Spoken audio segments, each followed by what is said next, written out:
街坊朋友，大家平時屋企係咪都試過咁？天氣一回暖，或者去到黃梅雨季，廚房牆角、窗台罅隙、洗手盆旁邊，甚至飯台上面，不知不覺間就擠滿一堆細細隻嘅飛蟲同埋螞蟻。有時喺台面留低少少甜食、渣、果皮或者剩飯，24小時都唔使，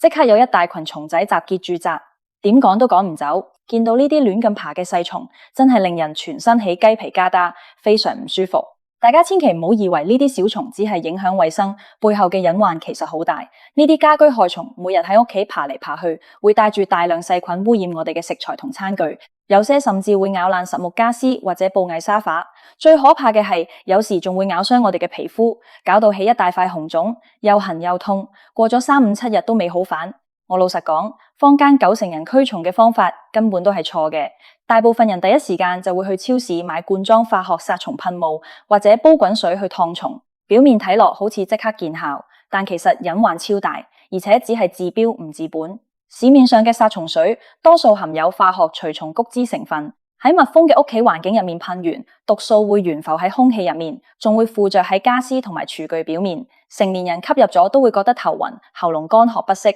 如果屋企有孕婦、小朋友或者寵物，危害就更加大。每次噴完仲要全屋開窗，大風透足大半日，既費時又費力。至於用滾水燙蟲，更加係一個笨方法，只可以燙死肉眼見到嘅幾隻成蟲，藏喺牆罅、地磚、縫隙或者花盆、泥土入面嘅蟲卵同蟲巢根本完全碰唔到。過咗2、3日，蟲仔又會捲土重來，操作過程仲好容易燙傷自己手腳，完全係得不償失。我做咗家居妙招分享咁多年，今日絕對可以講句真心話，屋企驅蟲根本唔需要用化學毒藥，亦唔使浪費冤枉錢買咩昂貴嘅驅蟲神器。真正好用、安全，仲可以斬草除根嘅驅蟲辦法，全部都係喺廚房隨手可得嘅家常物件，純天然、零毒素，大人小朋友都絕對安全，既可以趕走成蟲，又可以堵住蟲巢，徹底杜絕復發。今日我就同大家分享4個實測有效、口碑爆棚嘅天然驅蟲妙招。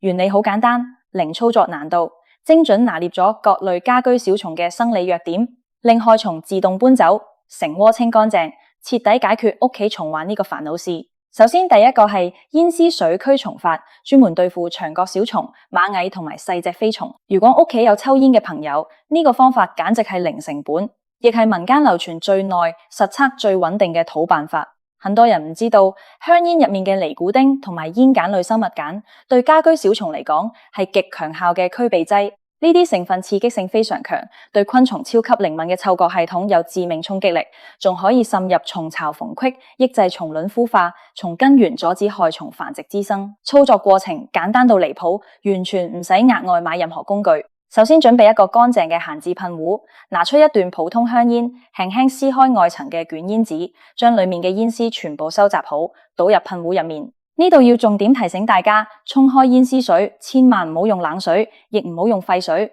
最佳嘅水溫係攝氏40度左右嘅溫水，呢個溫度可以最大限度提取出煙絲裏面嘅有效驅蟲成分。水溫太低，成分釋放唔夠；水溫太高，又會破壞煙鹼嘅活性，令到藥效大打折扣。將溫水倒入噴壺，裝到小半瓶就足夠。拎緊瓶蓋之後，用力上下搖晃1分鐘，等煙絲入面嘅有效成分充分溶解，直到清水變成深褐色或者茶湯色就可以。如果時間許可，建議靜置浸泡2小時，藥效可以完全釋放，驅蟲效果直接翻倍。調好之後就可以喺全屋做定點噴灑，重點噴喺洗手盆邊、灶台死角、長簾暗角、門窗密封條同埋細蟲日常必經嘅路線，肉眼見到嘅蟲，噴完即刻會逃走。至於藏喺縫隙、花盆、泥土或者牆底嘅蟲巢，可以直接將煙絲水順住洞口灌進去，煙鹼嘅氣味會瞬間填滿整個巢穴，刺激蟲體嘅神經系統，令成蟲慌忙逃脫，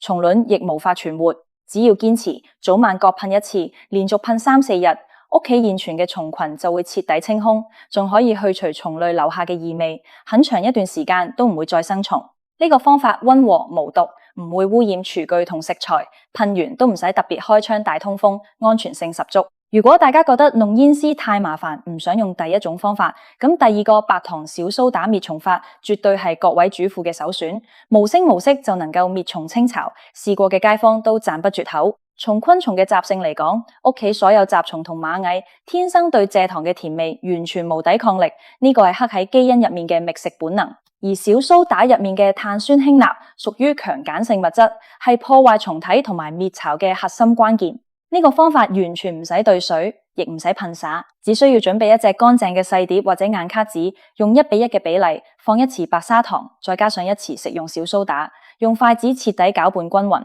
確保兩種粉末完全融合。之後將細碟放在細蟲經常出沒嘅通道，例如廚房角落、櫥櫃底部或者垃圾桶周邊就可以。原理非常簡單易懂，白砂糖會持續散發出清甜香味，好快就會吸引周圍嘅蟲過嚟覓食。小蟲會將呢啲混合粉末當成美食，成群結隊搬返巢穴，被成窩嘅蟲仔分食。昆蟲嘅外殼係幾丁質結構，體內消化系統屬於內酸唔內鹼。小蘇打一旦進入蟲體之後，會快速破壞蟲體嘅滲透壓，腐蝕外殼，阻斷其消化功能，令到巢穴入面嘅成蟲同幼蟲批量死亡。呢個方法唔只係殺表面嗰幾隻蟲，而係直接成窩清剿。呢個方法最大嘅優點就係靜音滅蟲，唔使天天打理，放置一次靜置3至5日就可以悄無聲息咁清空全屋蟲群，唔留異味，亦唔污染環境。特別適合怕麻煩、屋企有小朋友或者寵物唔敢用殺蟲噴霧嘅家庭，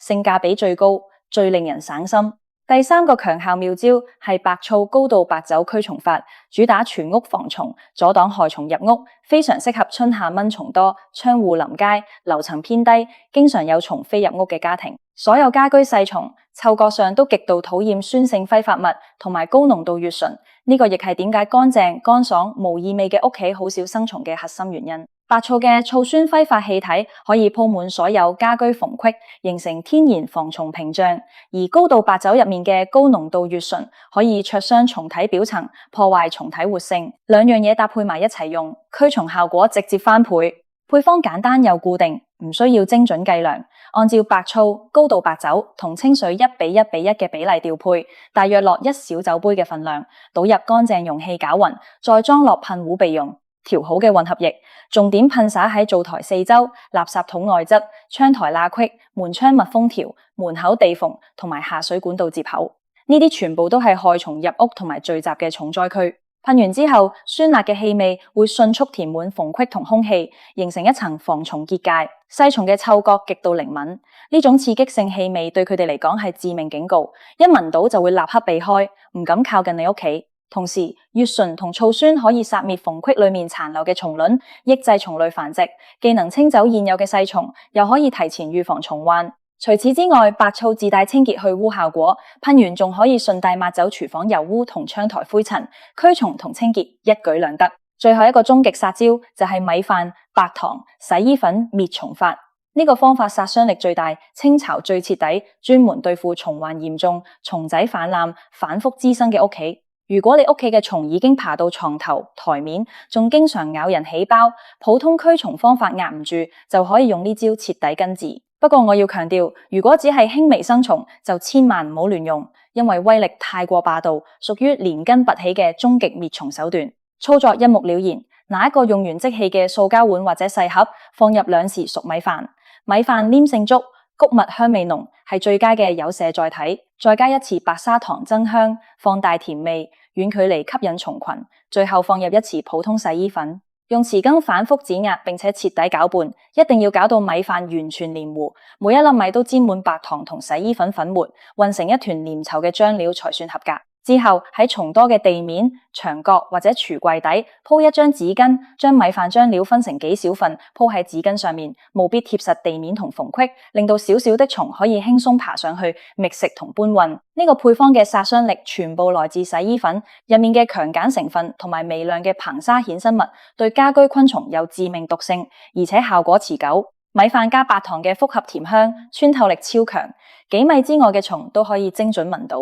主動集結過嚟啃食，甚至搬返巢穴。蟲體食用之後，強鹼成分會快速摧毀佢哋嘅神經系統同消化系統，短短幾日就可以成窩剿滅，徹底解決反覆生蟲嘅問題。再次強調，呢招殺傷力極強，只適合蟲患嚴重嘅情況。平時如果只有幾隻小蟲，用前面3種溫和方法趕走就得，唔需要趕盡殺絕。懂得呢4個妙招，只係可以解決眼前的蟲患。想徹底杜絕屋企生蟲，永不復發，就一定要做好源頭防控。很多人問我，點解驅蟲永遠驅唔乾淨？就係因為佢哋只懂得殺蟲，唔懂得從源頭做預防。家居害蟲滋生，歸根到底就係需要兩個條件：一係有食物來源，二係有隱蔽嘅藏身縫隙。只要卡斷呢兩樣，屋企自然無蟲可生。首先係切斷食物源頭，廚房係蟲患嘅重災區，必須做到日日清潔。吃完飯立刻擦乾淨飯台，清理台面油漬同食物殘渣，洗手盤嘅廚餘垃圾、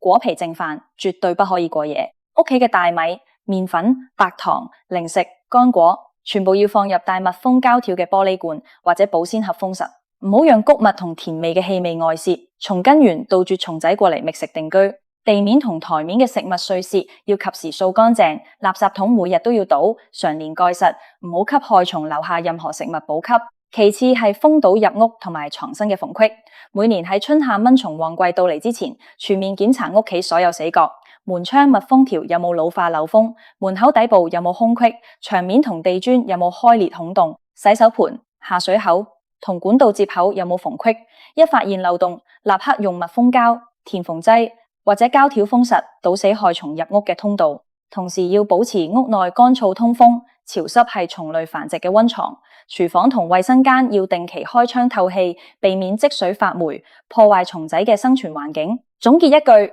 屋企驅蟲根本唔使下毒藥，亦唔使浪費錢，選擇對嘅方法，懂得背後嘅原理，再加上做好預防，就可以輕鬆解決所有家居小蟲。胭脂水溫和驅蟲滅卵，白糖小蘇打無聲滅巢，白酒白醋防蟲入屋，米飯洗衣粉終極清患。4種方法層層遞進，適應所有輕重程度嘅蟲患。再配合日常清潔同源頭封堵，絕對可以令你徹底告別蟲患困擾，令屋企常年保持乾淨清爽，無蟲無憂。呢啲接地氣、實打實嘅居家乾貨，完全冇半點花假成分。真心希望今日呢集內容可以幫到各位街坊，徹底解決困擾已久嘅家居小蟲問題。如果大家覺得有用，記得點讚、分享俾身邊嘅朋友。我哋下集再見。